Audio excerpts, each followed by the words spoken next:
And welcome back. Joining us now is the candidate for the 18th City Council District seat, Amanda Farias, and we thank you so much for joining us. Thanks for having me here. I'm excited. Excited, huh? A few more days left. How's it going so far? It's going really, really well.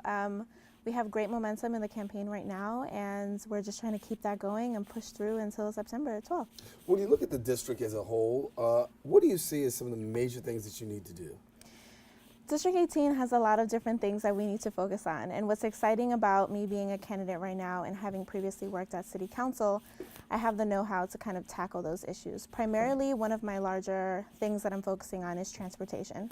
We are a transportation desert in District 18, and we're supposed to be receiving a ferry line next year, so that's really exciting, but right now we don't have a setup of the supportive infrastructure to implement that in order for it to actually benefit the residents. So things that I would like to do is working with DOT to put select bus service lines on my local lines right now that will leave you walking distance to the subway ferry, as well as putting use to some of the small bike lanes that we have. Getting some city bikes in the Bronx would be great, and giving folks a cheaper, different alternative to transportation. Very important. And so you served on President Obama's campaign in 2012. I did. So how's that inspiration for what you're doing right now? You know, before working on President Barack Obama's re-election campaign, I finished my master's and I was primarily trying to work internationally. But after that is what made me really realize that the same issues I was trying to tackle internationally, we just had in a different form domestically.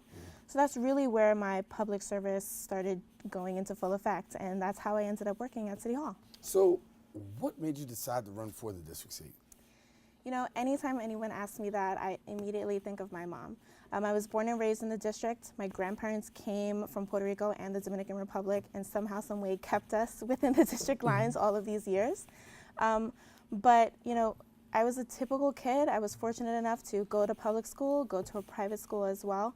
And like, for example, every summer my mom would put me in my local Kidsway Boys and Girls Club for camp, right? Those are things that as a 90s kid, you're just living.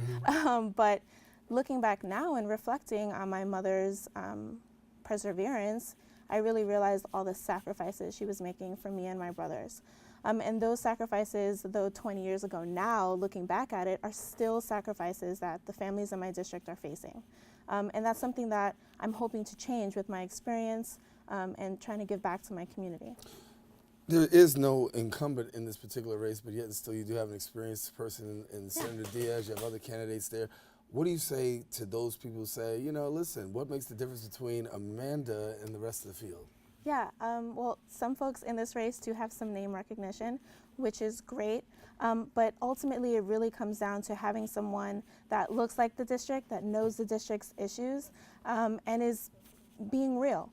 And that's what I bring to the table. I live in the district, I look like my community, I know the issues really well because I've been living them myself every single day and through my family.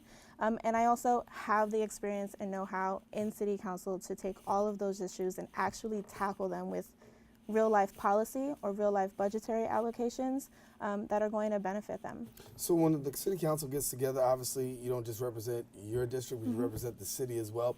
Talk to me about how do you feel about some of the things that are going on in the city. What could you do to benefit the city with taking the seat? Yeah, so, you know, I had a huge hand in some of the citywide issues. Primarily, I was the director of the Women's Caucus of City Council, and that really gave me the citywide point of view. I was really excited and happy to work with the 15 female elected officials, and at the time was 15, and as we know, it's going down. But that's where I was really able to use my solution-based mind. I was really able to look at citywide issues and tackle them with legislation. So one example of that are three women's health pieces of legislation that I put up, I co-wrote, and are actually local laws right now. And that's benefiting women citywide, women and families citywide, and young women's health concerns. How's it feel having your own legislation passed? It's kind of surreal, but it's great. I mean, I've always looked to figure out how my efforts can actually be concrete. And I think policy and legislation, like mandating local law, is the one way that you can create long-term change for any community. So I'm hoping to bring that to District 18. So as you're walking District 18, obviously you meet a lot of people talking and hearing the lay of the land. What are you hearing from voters in that area? They are so excited to see fresh, new leadership coming into District 18. Primarily, they're really excited to see a young Latina coming to their door asking for their vote and their support. And they really love that I can tell them on the spot how their issue can be solved. Being that I worked with residents in the past and being that intergov person between the community and the city agency, there's times that I'm solving problems right at the moment. So it's really exciting. Housing is always a big issue. Gentrification, we've talked about. Quality of life. What are your visions for improving the quality of life in your area?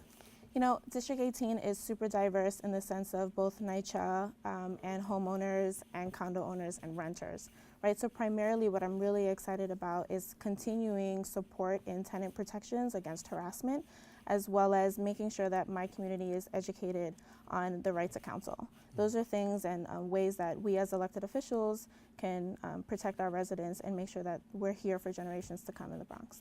Big concern across New York is jobs. What do we do in terms of improving jobs, and what can you recommend in terms of making things more accessible? Because some people feel like they don't have enough opportunity. Opportunity is the key word, honestly. That's something that I have as a staple in my platform. Where we need to start, or at least where I believe we need to start, is really hitting the youth right as they're leaving college. I think we put too much emphasis on going to college, and to me that just means incurring debt. And when you come to a low-income community that already has socioeconomic difficulties, we need to be able to produce different opportunities and different pipelines for them. And my community also has a decent population of previously incarcerated individuals.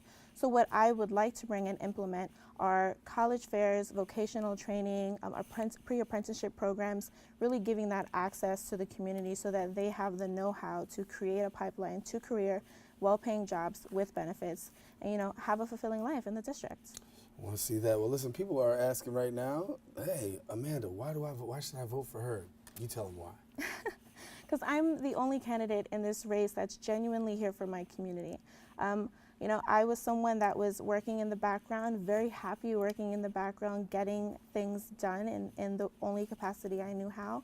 But coming home and looking at my community and seeing that those things that I was doing in a different area are not being done at home is the main reason why I'm here. So for me, getting the support of my community residents is about having someone from the community implementing those policies and that budgetary allocation and the know-how of getting things done for us. Amanda Farias, our City Council District 18 candidate, thank you so much for coming and sharing with us. Yeah, thank you for having me here. Good to have you here. Thanks. All right, listen, we want to thank you for joining us. Listen, we'll be back with more. Stay with us. We'll come right back right after this.